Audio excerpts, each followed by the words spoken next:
시청자 여러분, 대단히 반갑습니다. 우리 다 같이 인사하도록 하겠습니다. 술술 풀릴 겁니다. 술술 풀릴 겁니다. 예, 여러분들 목소리 들어보니까 앞으로 술술 풀릴 거라 소승이 확신합니다. 오늘은 보아사법담 스님의 술술 풀리는 소원성취 이야기 중에서 행복으로 가는 지름길이라는 소제목을 가지고 오늘 또 신나고 밝은 강의하도록 하겠습니다. 오늘 보아사법담 스님이 베스트셀러 마음의 꽃밭을 이루다 중에 좋은 글을 발췌했습니다. 여러분들 도만들 손을 잡으시고 눈을 감아주시기 바랍니다.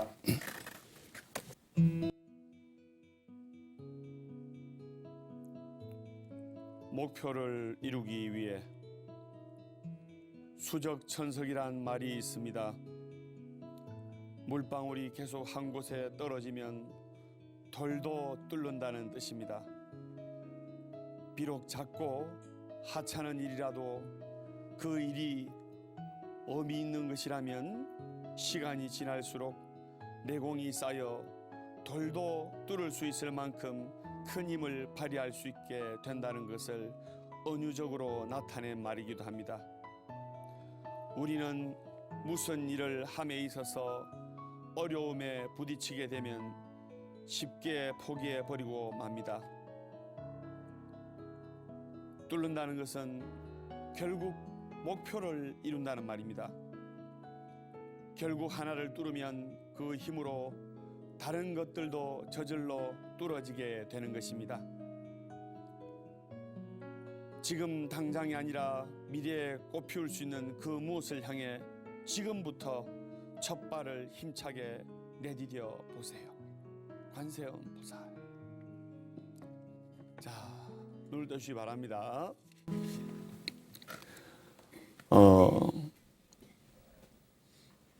법담 스님의 강의를 듣는 시청자 여러분들과 방청객 여러분들이 하루하루 살아가는 이유와 목표가 행복하게 살아가려고 열심히 정진하고 있는 겁니다. 맞죠? 네. 예. 그러면 어떻게 하면 행복으로 가는 지름길, 행복의 로드맵을 여러분들이 따라갈 수 있느냐?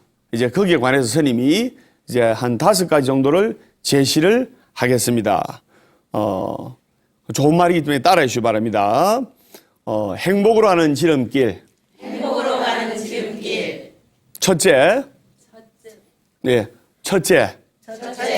부처님을 자주 칭견하자. 부처님을 자주 칭견하자. 예, 부처님을 자주 칭견해야 돼요. 다시 말해서 절에 자주 나와야 된다 말입니다.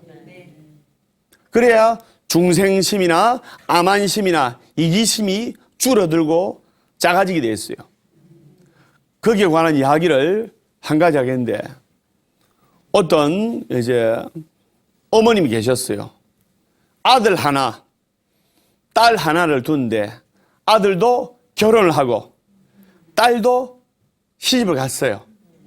그 어느 날 이제 아들 집에 이제 주말에 보따리 하나 들고 아들 집에 간 거예요. 요즘은 아내한테 사랑받으려면 남편분들이 좀 집안일도 많이 도와주고 아내 하는 일도 많이 도와주고 이래야 될 거 아닙니까? 네. 또 그렇게 해야 서로 돕고 해야 가정이 또 화목하고. 그래서 이 어머니 아들이 이제 부엌에서 이렇게 채소를 송송송송 썰고 있는 거예요. 평상시 때 하던 것처럼. 근데 아들이 자기 친어머니 있을 때는 안 해야 되는데 평상시 때 습관처럼 부엌에서 이제 맞벌이 부부가 되다 보니까 아내도 이제 직장 다니러 가니까 바쁘잖아요. 그러니까 아내 되신 분이 남편한테 자기야, 자기 오늘 내일 반찬 좀 해라. 그래 여보 알았어 하면서 도마에 반찬을 송송송송송송 채소를 송송송 쓰고 있는데 이걸 어머니가 봤단 말입니다. 어머니로서는 나이가 한 70대 중반 되신 어머니로서는 이 보수적인 환경에서 자라온 어머니로서는 상상도 못할 일 아닙니까? 어머니가 볼 때는, 친어머니가 볼 때는 기가 찬 일이에요. 여러분, 대부분 다 신세대인데, 여러분 아들이 결혼해가지고 아들 집에 갔는데 마누라 앞에서 반찬해주고 국 끓이고 있으면 그 보기 좋은 건 아닙니다. 보기 좋은 거 아닙니다. 예, 예. 없는 데서 도와주면 괜찮아요. 예. 그러니까 어머니가 기가 차고 화가 머리 끝까지 난 거예요. 아들, 너 이리 좀 나와봐라. 등을 두들기면서, 야, 이 등신 같은 놈아. 내가 제 며느리 밥 해주라고, 반찬 해주라고 내가 너를 안 묻고 안 입고 나한테 좋다는 거 다 먹이고 좋은 옷 입히고 대학까지 나고 공부를 시켰냐? 야, 이 등신 같은 놈아, 저 입 툭 튀나오고 눈 툭 튀나온 쟤 좋다고 할 때 알아봤다. 그러면서 보따리 싸들고 그냥 나와버린 거예요. 옛날 보수적인 어머니 입장으로서는 충분히 그럴 수 있는 거 아닙니까? 남자는 하늘, 여자는 땅, 이런 사고방식을 수십 년간 가슴에 묻고 살아오신 분인데, 옛날 어머님이, 75대 어머님이 화가 나서 이제 딸네 집으로 간 거예요. 딸네 집으로. 딸네 집으로 가가지고 이제 잠이 들었는데, 이제 그 다음날 이제 저녁이 됐어요. 그 다음날 저녁이 됐는데, 딸이 이제 피곤해서 자는 거예요. 밤 한 8시쯤 돼서 딸은 이제 일찍 자고, 밤 8시쯤 돼서 우리가 부엌에서 뭐 딸그락딸그락 소리 나는 거예요. 사위가 안에 밥을 하고 있는 거예요. 그러니까 이제 장모되죠. 장모, 이제 딸의 어머니가 기분이 좋아가지고 사위 등을 두들기면서, 아이고 우리 사위 내 니 등 넓을 때 알아봤다. 자고로 남자는 자상해야지. 이렇다는 이야기가 있습니다. 상황은 똑같은데, 똑같이 결혼한 남자가 밥을 하고 반찬을 하는데 마음은 그때그때 천차만별입니다. 자기 친아들이 밥하고 반찬하고 할 때는 그 꼴을 못 보는데, 자기 사위가 자기 딸을 도와주는 밥하고 이 음식을 하니까 너무나 기특하고 고마운 거예요. 상황은 똑같은데 마음은 그때그때 다릅니다. 그것이 우리 사람들의 중생심이다 이 말입니다. 아전인수라고 자기 편한 대로 해석을 하는 거 아닙니까? 여러분들도 아들, 딸 있으면 그 상황이 됐으면 내나 똑같아요. 예. 그래서 이 중생심과 암한심과 이기심을 버리려면 절에 자주 와서 부처님을 칭견해야 된다 이 말입니다. 무슨 말인지 아시겠죠? 내 제일 소중한 이 머리를 부처님 발밑으로 조아려서 절을 하기 때문에 내가 아상이 많고 또 이기심이 있는 사람이랄지라도 부처님께 자꾸 절을 하고 조아리면 이 이기심과 중생심이 자꾸 녹아든다 이 말입니다. 무슨 말인지 아시겠죠? 그 다음에 또 자존심을 버릴 줄 알아야 돼요. 이걸 아셔야 됩니다. 자존심 센 사람 치고 내가 잘 사는 사람 못 봤어요. 그걸 아셔야 됩니다. 이 자존심 때문에 비극이 초래된 사람의 이야기를 제가 해드리도록 하겠습니다. 시청자 여러분도 잘 들으시기 바랍니다. 나이가 들어가면서 버려야 할 것 중에 하나가 바로 자존심인데, 베트남 부부가 실제로 있었던 이야기입니다. 제 베트남 아내가 임신 7개월이 됐어요. 베트남 남편이 있었는데, 베트남은 전쟁이 막 자주 발발하는 나라 아닙니까? 그래서 그 군인의 신분으로 전쟁 군대 이제 갔어요. 그래가지고 입대를 했는데 이리저리 이제 군복무를 하고 이래가지고 또 훌륭하게 또 자기 임무도 수행하고 해가지고 4년 만에 제대를 했어요. 제대를 하고 보니까 아내 배는 홀쭉하고 아기를 낳았을 거 아닙니까? 네. 4살 배기 베트남이 아빠랑 베트남 남편이랑 똑같이 생긴 많이 닮은 아들이 있었어요. 4살 배기. 그러니까 아내가 이야기 안 해도 틀림없이 얘는 내 아들이다. 4살이면 말을 똘망똘망 할 때 아닙니까? 얼마나 예뻐 4살이면 말이 똘망똘망해요.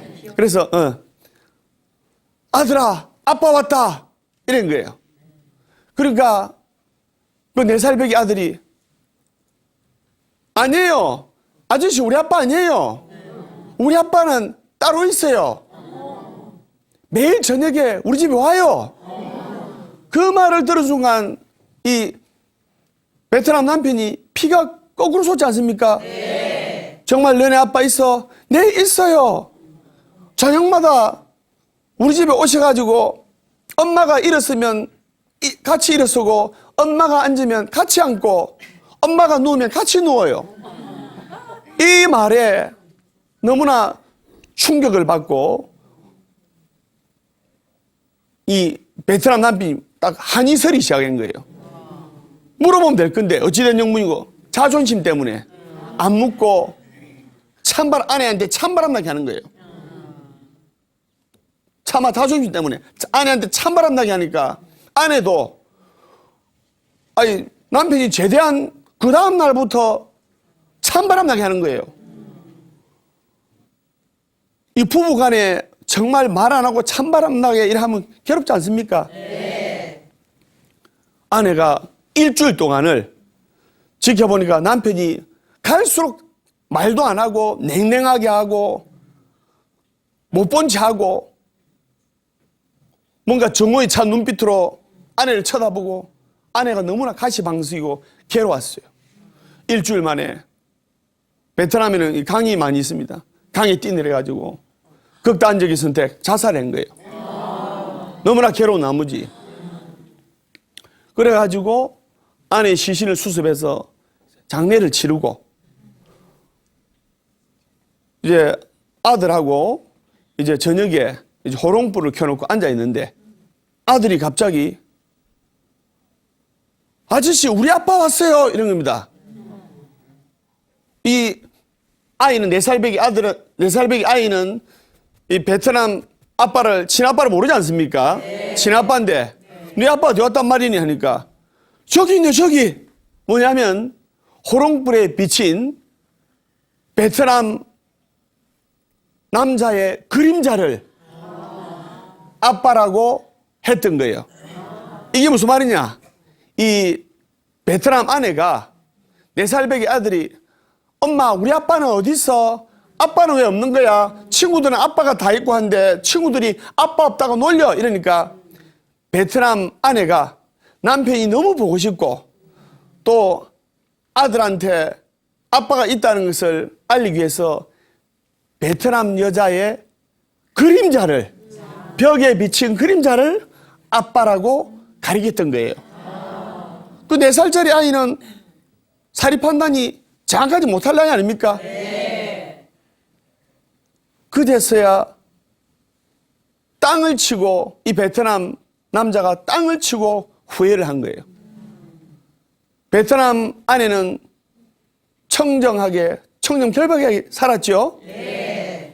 그런데도 서로의 자존심 때문에 만약에 그 4살 배기 아들이 우리 아빠 따로 있어요. 저녁마다 와요. 엄마가 일어나면 같이 일어나고 앉으면 같이 앉고 누우면 같이 누워요. 이랬을 때 이 말을 들었을 때 베트남 남편이 베트남 아내에게 여보 내가 너무 지금 괴롭소. 내 지금 마음은 지옥 같아요. 아기가 그런데 새아빠가 있다는데 도대체 그 사람이 누구요? 그 한마디만 물어봤다면 비극을 막을 수가 있었어요. 자존심 때문에 못 말했단 말입니다. 그 다음에 남편이 그렇게 이야기를 안 했다 하더라도 남편이 일주일간 정말 찬바람 나게, 정말 살벌하게, 정말 냉정하게 했다 하더라도 아내 되시는 분이 남편한테 여보, 당신 갑자기 왜 이렇게 저한테 냉랭하게 대하는 거예요? 저 너무 괴로워요. 너무 가슴이 아파요. 도대체 이유가 뭡니까? 이 한마디만 물어봤더라도 이런 비극은 막을 수가 있었습니다. 이게 바로 자존심에서 온 비극이에요. 진정한 사랑에는 자존심이 들어설 자리가 없습니다. 자존심이 여러분들의 길을 가로막지 않게 돼요. 베트남 속담에는 다정하게 말하는 것에는 돈이 들지 않는다는 말이 있습니다. 법담 선생님이 다정하게 이야기하고 있지 않습니까? 네. 다정하게 말하는 것은 돈이 들지 않아요. 네. 왜 그랬냐고 한 번만 물어봤다면. 그래서 이 자존심이 불가에서는 이제 굳이 해석을 하자면 아상의 비유가 되는데, 아상의 여러분들이 살아가면서 여러분들하고 인연 맺은 분들이 갑자기 냉랭하게, 차갑게, 냉정하게 이랬을 때는 네가 이기나 내가 이기나 보자 이러지 마시고 왜 그러는지 한번 물어볼 수도 있다 이 말입니다. 네. 세상에 이해 못할 일은 아무것도 없어요. 네. 상대방의 이야기를 들어보면 다 이해가 되고 납득이 가는 이야기다 이 말입니다. 그래서 행복으로 가는 지름길은 부처님을 자주 칭견해야 되고, 부처님을 자주 칭견함으로써 중생심과 이기심과 아상과 암한심을 자꾸 버릴 수가 있다 이 말입니다. 무슨 말인지 아시겠죠? 네. 그 다음에 두 번째 좋은 말인 거 따르세요. 좋은 도반을 잘 사귀자. 좋은 도반을 잘 사귀자. 정말 중요한 얘기예요. 도반 잘못 사귀어가지고 내가 신세 망치는 사람들을 한둘이 본 거 아닙니다. 부처님 말씀에 향을 쌓던 종이는 향내가 나고 생선을 쌓던 종이는 비린내가 나는 거 아닙니까? 여러분들 이 좋은 디지털 부처님 무상사 부처님 전에 이렇게 기도하시기 때문에 보아사법담스님 강의를 들으시기 때문에 향냄새가 싹 나는 겁니다. 앞으로 잘 되리라 소승이 확신합니다. 예. 거기에 관한 이야기를 한 가지 하겠는데, 그래서 어떤 두 친구가 있었어요. 두 친구가 사막을 가다가 사막에는 덥고 목도 마르고 갈증도 나고 이러지 않습니까? 네. 사소한 시비 끝에 말다툼이 생긴 거예요. 그래서 옆에 친구가 자기 친구한테 뺨을 한 대 세차게 때린 겁니다. 뺨을 맞고 그 뺨을 맞은 친구가 한 30분 정도 길을 가다가 사막 위에 모래, 오늘 나의 제일 소중한 친구가 나의 뺨을 때렸다. 모래에 의했다. 적은 거예요. 그래서 또 한 2시간 좀 길을 가니까 이제 오아시스를 발견한 겁니다. 오아시스를 발견해가지고 더우니까 이제 목욕도 하고 물도 먹고 이러던 중에 이 사막에는 이 늪지대가 많이 있거든요. 목욕하는 도중에 늪에 빠진 겁니다. 죽음 위기에 놓였을 때 그 뺨을 때린 친구가 손을 뻗어서 자기를 구해준 거예요. 그 친구 덕분에 목숨을 구했던 이 사람이 다시 돌에다가 적은 거예요. 오늘 나의 소중한 친구가 나의 목숨을 구해주었다. 그러니까 뺨을 때리고 목숨을 구해준 친구가 묻는 거예요. 보시오, 친구여. 내가 자네 뺨을 때렸을 때는 왜 모래에 졌고, 내가 우리 친구 목숨을 구해줄 때는 왜 돌에다가 적었는고 물었어요. 그러니까 그 친구 하는 말이, 친구여, 상대방이 나에게 고통을 줬다든지 괴로움을 줬을 때는 그것을 모래에다가 적어야 되네.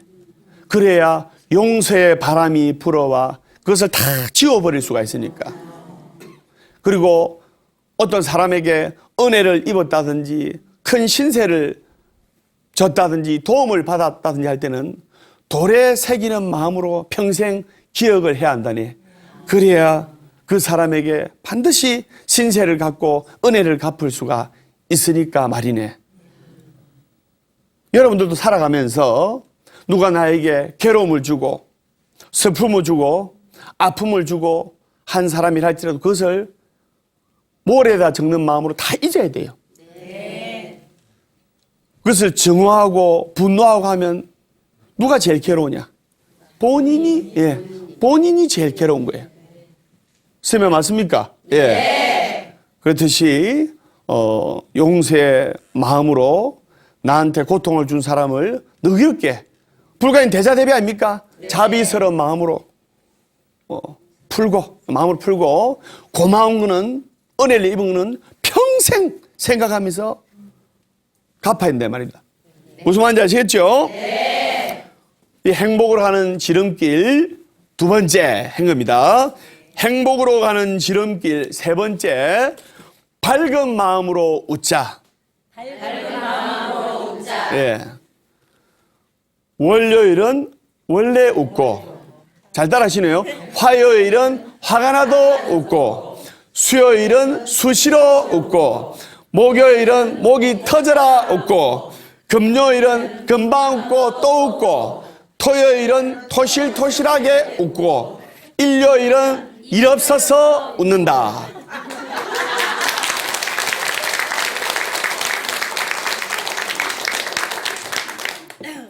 요래하면 일주일이 즐겁잖아요. 네. 근데 이제 1년을 즐겁게, 1년을 밝게 웃으면서 사는 법을 스님이 연구를 해왔습니다. 이거 좋은 말이니까 따라해 주셔야 돼요. 네. 1월달 있죠? 네. 자, 시작합니다. 1월은 일삼아 웃고, 1월은 일삼아 웃고, 2월은 이유 없이 웃고, 2월은 이유 없이 웃고, 3월은 산박하게 웃고, 3월은 쌈박하게 웃고, 4월은 사정없이 웃고, 4월은 사정없이 웃고, 5월은 오손도손 웃고, 5월은 오손도손 웃고, 6월은 유쾌하게 웃고, 6월은 유쾌하게 웃고, 7월은 칠칠하게 웃고, 7월은 칠칠하게 웃고, 8월은 팔팔하게 웃고, 8월은 팔팔하게 웃고, 9월은 구수하게 웃고, 9월은 구수하게 웃고, 10월은 시끌벅적하게 웃고, 10월은 시끌벅적하게 웃고, 11월은 일일이 웃고, 11월은 일일이 웃고, 12월은 12지장 끊어지게 웃자. 12월은 12장 끊어지게 웃자. 예, 그러면 제가,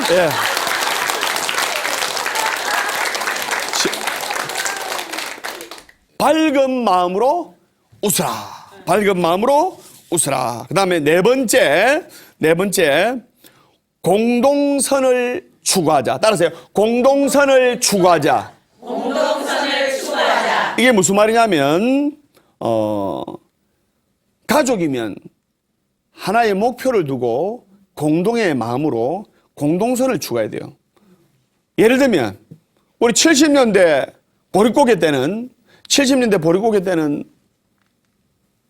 정말 먹고 살기 힘들었어요. 맞죠? 네. 이 보릿고개 때. 그때 우리나라의 공동선을 정했어요. 무슨 운동입니까? 옳지. 예. 새마을 운동이죠. 네. 새마을 운동이라는 공동선을 정해가지고 그 보릿고개를 넘어섰습니다. 네. 그렇듯이 행복으로 가는 지름길이 되려면 또 가족끼리 또는 단체끼리 또는 조직끼리 공동선을 추구를 한다. 이 말입니다. 네. 그 다음에 다섯 번째, 내 마음의 주파수를 부처님께 맞추자. 내 마음의 주파수를 부처님께 맞추자. 내 마음의 주파수를 부처님께 맞춰야 한다. 이 말입니다. 여러분들, 원하는 불교 TV BTN을 보려면 TV 채널을 맞춰야 됩니다. 네. 또 라디오를 들으려면 좋아하는 가요 라디오를 들으면 라디오 채널을 맞춰야 됩니다. 네. 그렇듯이 행복한 인생을 살고 행복한 인생의 지름길로 가려면 항상 내 마음을 내 마음의 주파수를 부처님께 맞추어 놔야 된단 말입니다. 그래야 BTN TV 채널을 보듯이 부처님의 가피를 받을 수 있다 이 말입니다. 무슨 말인지 아시겠죠? 그러려면은 내 마음의 주파수를 부처님께 맞추려면 어떻게 되느냐? 절에 자주 와야 돼요. 절에 틈나는 대로 와서 부처님께 삼배하고 기도하고 이렇게 한다 말입니다. 그리고 인생이란 것이 사실 남들은 다 행복해 보이고 나만 괴롭고 나만 고생하는 것 같죠? 아닙니다. 다 인생이란 게 다 비슷비슷해요. 거기에 관한 이야기가 있는데 어느 나무꾼이 산에 나무를 하러 갔는데 칡넝쿨이 있었는 거예요. 칡넝쿨이. 칡넝쿨이 있어가지고 칡넝쿨을 딱 땡겼는데 호랑이, 칡넝쿨이 아니고 호랑이 꼬리였어요. 호랑이 꼬리를 땡겼는데 칡넝쿨인 줄 알고 호랑이가 얼마나 화가 났겠어요. 잠자는 호랑이 꼬리를 땡겼으니 호랑이가 그 나무꾼을 잡아먹으려고 으르렁거리면서 잡으러 오니까 나무꾼이 도망갈 거 아닙니까? 목숨만 내살리라면서 나무 위로 싹 올라갔어요. 나무 위로 올라가니까 호랑이가 얼마나 화가 나고 독이 올라는지 이놈 나와봐라 하면서 나무를 흔드는 거예요. 안 떨어지려고 발버둥 치다가 호랑이 등에 떨어진 거예요. 호랑이 등에 떨어졌는데 호랑이 등에서 바닥으로 떨어지면 어떻게 됩니까? 예, 호랑이 잡아먹잖아요. 대답 참 잘하시네. 예. 호랑이 잡아먹는데 안 떨어지려고 필사적으로 호랑이 목을 잡고 가는 거예요. 호랑이는 이 나무꾼을 떨어뜨리려고 팔딱팔딱 뛰는 거예요. 이리 갔다 저리 갔다. 나무꾼은 호랑이 목을 잡고 안 떨어지려고 필사적으로 붙잡고 있었고 그것을 논에서 농사 짓던 농부가 땀을 뻘뻘 흘리는 농부가 본 겁니다. 농부가 보니까 어떤 마음이 드냐면 그 농부가 나는 평생 땀 흘려 일하면서 사는데 어떤 놈은 팔자가 좋아가지고 빈둥빈둥 놀면서 호랑이 덕만 타고 다니네. 그 내용도 모르고 이 농부는 죽기 아니면 살기로 호랑이 등과 목을 붙들고 있는 나무꾼을 너무나 부러워한 거예요. 자초정도 모르면서. 그렇듯이 우리는 사람들은 나는 괴로운데 남들은 다 행복해 보이는 거예요. 남들은 다 행복해 보이고 나만 고생하는 것 같아요. 그리고 나만 큰 고민이 있고 나만 큰 고민이 있고 나만 괴로움이 있는 것 같아요. 아닙니다. 누구나 고민도 많고 누구나 외롭고 그래요. 그러나 법담 스님이 제시한 이 5가지를 저리 와서 부처님 칭견하고 내 마음의 주파수를 부처님께 맞추면은 행복으로 가는 지름길이 된다 이 말입니다. 무슨 말인지 아시겠습니까? 네. 그리고 우리 절에서 보화사에서 소원성취한 분의 이야기가 문득 생각나는데 스님이 전국에서 신도들이 이렇게 보화사를 법담 스님을 많이 찾아옵니다. 전국에서 오는데 제가 놀란 게 그동안 5,000명이 넘는 신도들을 불자들을 상담하고 했는데 그 중에 80%가 아들 장가 못 가고 딸 시집 못 간 그런 분들의 상담을 많이 했어요. 특히 장가 못 간 아들이 얼마나 많은지 또 시집 못 간 딸이 얼마나 많은지. 근데 딸은 보면 예를 들어 40살, 41살 이 노처녀 딸들은 마음이 느긋한데 엄마는 마음이 급한 거예요. 우리 절에 이제 이름은 밝힐 수가 없고 어떤 이제 아들이 있었는데 외동아들이 있어요. 외동아들. 외동아들인데 나이가 이제 30대 후반이 돼가지고 이제 결혼을 정년기가 약간 지났는데 30대 후반이면 그지요? 네. 결혼 빨리 해야 될 거 아닙니까? 네. 어머님은 속이 타는 거예요. 결혼, 아이고, 응? 우리 아들 결혼시켜 손주 한번 안아보고 내 눈을 감아야 되는데 이게 어머니 마음 아닙니까? 네. 근데 아들은 인류대학 나왔고 좋은 대학원도 나온 거예요. 그래가지고 선을 보면 여자들은 좋다는데 아가씨들은 좋다는데 본인이 싫다는 거예요. 그리고 한 두세 번 만나면 엄마 나 저가 싫다 마음에 안 든다 이라고 엄마가 속이 타는 거예요. 내가 손자 한번 안아보는 게 소원인데 하면서 보살도 손자 한번 안아보는 게 소원이니 보니까 예. 네. 연세는 얼마 되지 모르겠지만 예. 그래서 스님이 열심히 기도해드리고 이제 100일을 비가 오나 눈이 오나 서른도시 노래처럼 비가 오나 눈이 오나 바람이 부나 하면서 열심히 다니는 거예요. 네, 열심히 다녔는데 좋은 소식이 없는 거예요. 그래가지고 한 1년이 지났어요. 스님한테 왜 우리 아들 스님 장가를 못 갑니까? 내 몸은 노래를 부른 거예요. 아들이 서울에 있었는데 이제 우연찮게 이제 그 설날에 이제 엄마한테 인사로 온다고 서울에서 차를 몰고 오는데 이제 남자친구 1명, 뒤에 또 여자친구 2명, 4명이서 차를 몰고 오는 거예요. 저는 이 서울까지 오는데 KTX 타고 왔습니다. 예. 운전을 좀 터프하게 하기 때문에 KTX 타고 왔는데 이제 서울에서 차를 몰고 부산으로 오는데 아들이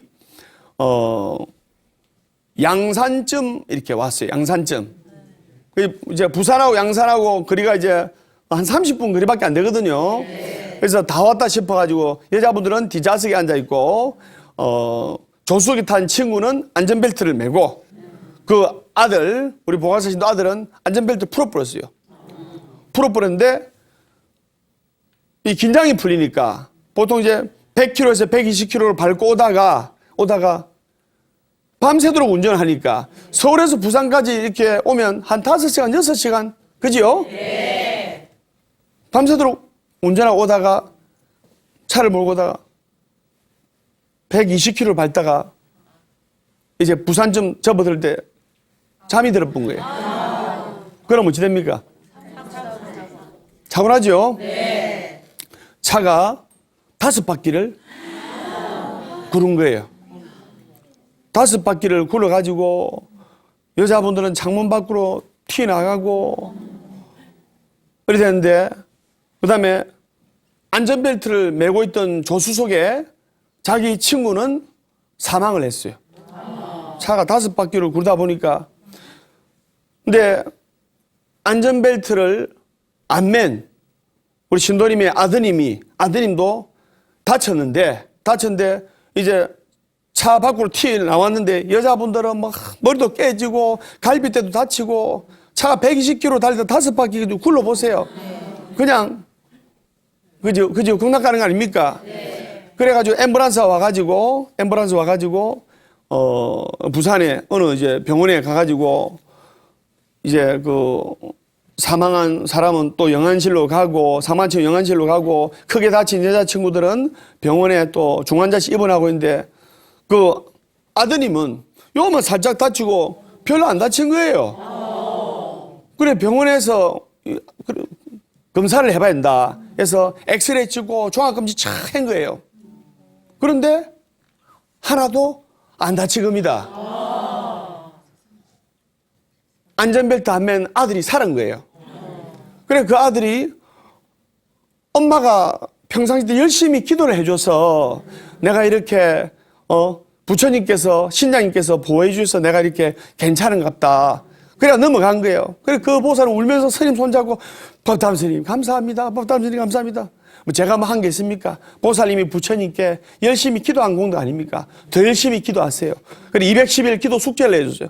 또 비가 오나 눈이 오나 열심히 기도를 했어요. 그러던 아들이 이번에 좋은 신부 만나가지고 결혼을 해가지고 아기 놓고 지금 행복하게 잘 살고 있습니다. 결국에는 결혼을 했는데 지금도 일요일이면 아내랑 아이랑 절에 와서 부처님께 기하고 그 어머니의 뒤를 이어가지고 훌륭한 불자가 되었습니다. 그래서 부처님 말씀에 동쪽으로 기울인 나무는 언제 넘어져도 동쪽으로 넘어지고 서쪽으로 기울인 나무는 언제 넘어져도 서쪽으로 넘어지고 부처님 쪽으로 다 넘어지는 불자는 넘어지면 누가 받아준다? 그렇죠. 부처님이 받아주시는 겁니다. 부처님 백을 믿어야 돼. 그래서 행복으로 가는 지름길, 행복해지려면 절에 와서 부처님을 자주 칭견하고 그리고 또 좋은 도반을 사귀어야 되고 그리고 항상 밝게 웃어야 되고 네 번째 공동선을 추구해야 되고 다섯 번째 내 마음의 주파수를 항상 부처님께 맞추어야 된다 이 말입니다. 무슨 말인지 아시겠죠? 네. 그래서 여러분들 열심히 기도하셔서 항상 행복하게 사는 불자가 되시기를 기원을 하겠습니다. 여러분들 만나서 너무나 반갑습니다. 우리 다 같이 인사하겠습니다. 술술 풀릴 겁니다.